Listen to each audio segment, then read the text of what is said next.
నమస్తే. అసెంబ్లీ ఎన్నికల్లో భారతీయ జనతా పార్టీ ఆశించిన స్థాయిలో సీట్లు సంపాదించలేకపోయింది. ఇక లోక్సభ ఎన్నికలు రాబోతున్నాయి. ఇప్పటికైనా వారి వ్యూహాలు కరెక్ట్గా రచిస్తున్నారా లేదా? ఈ అంశాల గురించి మాట్లాడదాం. అలాగే అసలు ఆయన రాజకీయ ప్రస్థానం గురించి తెలుసుకునే ప్రయత్నం చేద్దాం. మనతో పాటుగా డాక్టర్ కొరదాల నరేష్ ఉన్నారు. నరేష్ గారు నమస్తే అండి. నమస్తే అండి. నరేష్ గారు, ఎలా బేసిక్గా మీరు ఎక్కడి నుంచి, ఏ ఊరు నుంచి, మీ జన్మస్థానం ఇవన్నీ?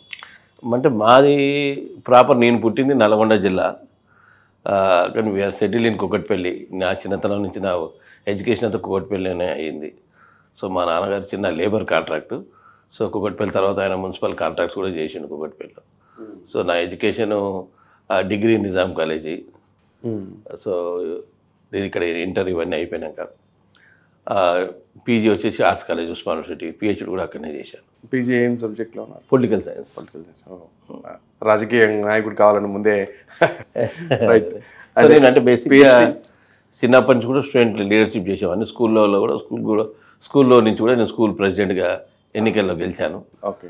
స్కూల్ నుంచి మొదలు పెడితే ఫస్ట్ నుంచి కూడా అదే ఆలోచన అదే వింటుండే. నా ఎప్పుడప్పుడే 10 మంది పిల్లల్ని వేసుకొని తిరిగేవాడిని. ఓకే. పిహెచ్డి అండి? నాది పిహెచ్డి వచ్చేసి utilization of Godavari waters, a public policy perspective, case study Nizam Sagar. అది నిజాం సాగర్ ప్రాజెక్ట్ కింద.